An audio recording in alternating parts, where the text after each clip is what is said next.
जब कोसी का बाढ़ आया था, विकराल रूप आया था, जनता मर रही थी, तब तो विदेश में घूम रहे थे। सदन जब चलता है यहाँ पे तो वो दुबई जाके बैठ जाते हैं, घूमने जाते हैं। कहाँ जनता का बात वो कर रहे हैं? जनता के भलाई का केवल बात भी करना तो नहीं करते। सही लालू यादव सही में कहा जा रहा है कि उनको हाईजैक करके रखा गया है, उनको जनता के बीच नहीं जाने देंगे। कि राजद को लग गया कि तेजस्वी से कोई फर्क नहीं पड़ रहा है, जनता समझ गई है, इसलिए लालू यादव को फिर से आना पड़ा, इतना बीमार होते हुए भी, इतना उम्र होने के बावजूद। नमस्कार, मैं हूं चंद्रशेखर और आप देख रहे हैं आगाज फर्स्ट न्यूज। देखिए, बिहार में 4 सीटों पे उपचुनाव है और प्रचार प्रसार की बात कर ली जाए तो कल शाम को थम गए थे, लेकिन 4 सीटों पे उपचुनाव है और ऐसे में सियासी हलचल की बात करें तो काफी तेज है। लालू यादव भी जो है बेलागंज प्रचार प्रसार के लिए गए, जिसको लेकर उपेंद्र कुशवाहा का बयान आया। इन मुद्दों पे बात करने के लिए हमारे साथ आरएलएम के प्रदेश प्रवक्ता इंजीनियर हेमंत कुमार है। सबसे पहले स्वागत है। धन्यवाद। कैसे देखते हैं, 4 सीटों पे उपचुनाव है, तैयारी काफी जोरों शोरों से थी, प्रचार प्रसार थम गए, क्या लगता है कि एनडीए गठबंधन की वहां जीत मिलेगी या तो फिर इंडिया गठबंधन? ये तो पूछने वाली बात ही नहीं है, क्योंकि हम हर एक क्षेत्र में घूम के आए हैं, चारों जगह में, और ये पूरी तरह जनता मन बना चुकी है कि चारों का चारों एनडीए को जाएगा, इसमें कहीं कोई दो मत नहीं है।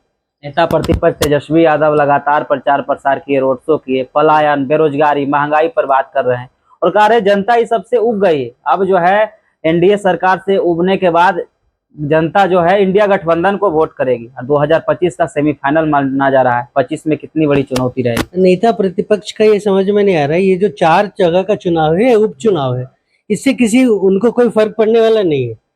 हमारा केवल है कि हम लोग जो 3 सीट लूज किए थे चारों में, चारों का चारों हम लोग जीत रहे हैं।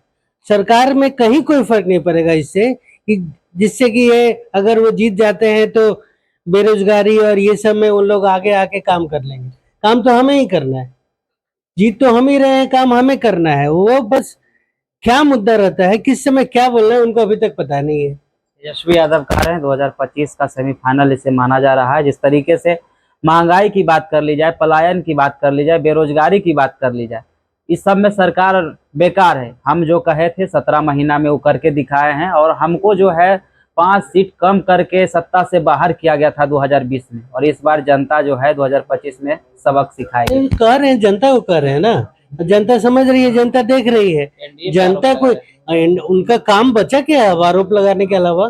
नेता प्रतिपक्ष है, वो विपक्ष में बैठ के कर क्या सकते हैं? केवल आरोप लगा सकते हैं। जब भी मुद्दा का बात करना होता है, जनता के लिए लड़ने का बात होता है, उनको जनता ने जो दिया है कि आप बैठ के सरकार के आईना दिखाइए, जब दिखाना होता है वो गायब हो जाते हैं। 2-3 एग्जाम्पल हम बदला दे रहे हैं। जब कोसी का बाढ़ आया था, विकराल रूप आया था, जनता मर रही थी, तब तो विदेश में घूम रहे थे। सदन जब चलता है यहाँ पे तो वो दुबई जाके बैठ जाते हैं, घूमने जाते हैं। कहाँ जनता का बात वो कर रहे हैं? जनता के भलाई का केवल बात भी करना तो नहीं करते। सही प्लेटफॉर्म पे करना होता है तो वो भाग जाते हैं। और आप क्षेत्र में जाके ये सब बात बोलिएगा तो जनता को समझ में नहीं आ रहा है। ये उपचुनाव है, 4 जगह का उपचुनाव है, जनता उसी के साथ जाएगी जिसकी सरकार चल रही है, क्योंकि इससे कोई फर्क पड़ने वाला नहीं है सरकार। और हम लोग तो पूरी तरह आश्वस्त हैं कि चारों का चारों सीट एनडीए के पास आ रहा है, क्योंकि हर एक जगह खुद जाके हमारे नेता, हमारी टीम लगी हुई है, और हम लोग घूम फिर के कल रात 5 बजे तक थे हम लोग तो रामगढ़ में। तो पूरे 2024 के लोकसभा चुनाव में लालू यादव को स्टार प्रचारक बनाया गया था। 2025 के विधानसभा चुनाव है झारखंड में, 4 सीटों पे उपचुनाव है। नीरज कुमार का बयान आया था कि राजनीतिक रूप से बंद कर दिया गया है लालू यादव को। अब आपके नेता का बयान आया है कि लालू यादव को विशेष स्थान पर प्रचार प्रसार करना पड़ रहा है। राजद जो है डरी हुई, यानी प्रचार के लिए निकलते हैं फिर भी उनको सुनना पड़ रहा है, नहीं निकलते हैं तब भी आप लोग बातें करते हैं। कैसे देखते हैं? देखिए, लालू यादव एक समय के बड़े नेता थे, इससे कहीं कोई इनकार नहीं है। गरीबों मसीहों के लिए उन्होंने आवाज बनकर बिहार में खड़ा किया, लेकिन अभी समय परिस्थिति बदल गई है।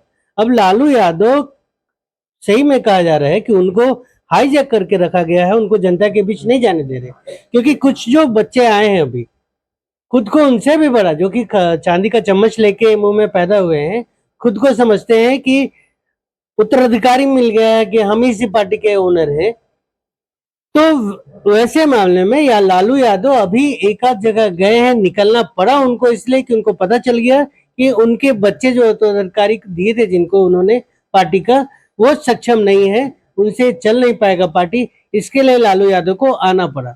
आप ही के नेता तो कह रहे हैं कि उनको निकलना पड़ा विशेष स्थान पे, कहीं ना कहीं राजद जो है डरी हुई है, राजद परेशान है।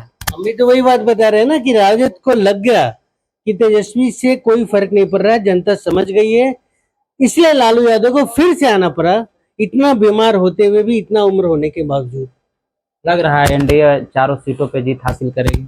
लगना क्या है, ये तो अब हो गया। अब तो आप उसमें कल उसमें वोटिंग डलाएगा, जनता पूरा मन बना चुकी है, और हम लोग क्षेत्र में घूमे हैं, गांव गांव घूमे हैं, तो पूरी तरह एकदम निश्चिंत है, हम लोग जीत रहे हैं। एनडीए गठबंधन की हिस्सा है, लगातार योगी आदित्यनाथ की बात कर ली जाए या प्रधानमंत्री मोदी की बात कर ली जाए, बटोगे तो कटोगे, और एक बटेंगे नहीं, साथ रहेंगे और साथ में सुरक्षित रहेंगे, इस प्रकार का नारा आ रहा है, बयान आ रहा है, कैसे देखते हैं? देखिए, दो तरह की बातें होती है। अभी पिछले दिनों माननीय मंत्री भारत सरकार के गिरिराज सिंह जी अपना कुछ एक यात्रा निकाले, हम लोग उनको सीधा सीधा बोल दिया वो भाजपा का है, एनडीए का नहीं है। उसमें सांसद थे वो प्रदीप सिंह जी, उन्होंने भी कुछ ऐसा बयान दिया। तो वैसे चुनाव में इस तरह का बयान आते रहते हैं, पब्लिक जानती है, जनता जानती है।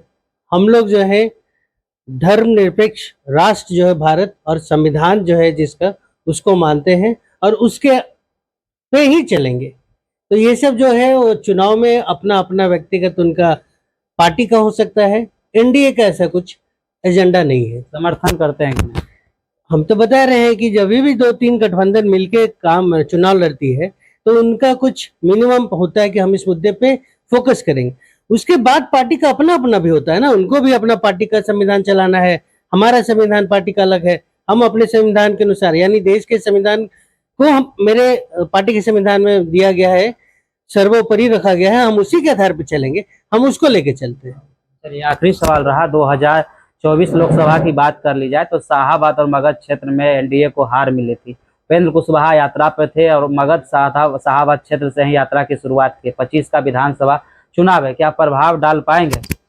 देखिए, तो पहले भी चर्चा हो चुकी है कि कुछ गलतफहमी की वजह से जो कोऑर्डिनेशन कमेटी ग्राउंड लेवल पे नहीं बनी थी, जिसके वजह से एनडीए में ये हार का सामना देखना पड़ा, और इसी के भरपाई के लिए आपको याद होगा 28 अक्टूबर को एनडीए का एक बैठक हुआ था, सभी एनडीए के घटक दल बैठे थे।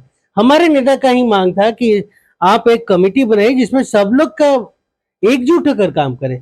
काम सब कर रहे थे लेकिन अलग अलग टीम की तरह काम कर रहे थे, एक टीम होकर काम करे, एनडीए गठबंधन के लिए काम करे। जो कमी या जो गलती हमने की थी 2024 के लोकसभा चुनाव में, वो फिर ना हो, इसके लिए ये सब मीटिंग हुआ और हम लोग भी दौड़ रहे हैं। तो अब वो गलती फिर से नहीं होने वाली है और हम लोग पूरी तरह चारों के चारों सीट से जीत कर आ रहे हैं। चलिए, ये थे आरएलएम के प्रदेश प्रवक्ता इंजीनियर हेमंत कुमार, इन्होंने अपनी प्रतिक्रिया दी।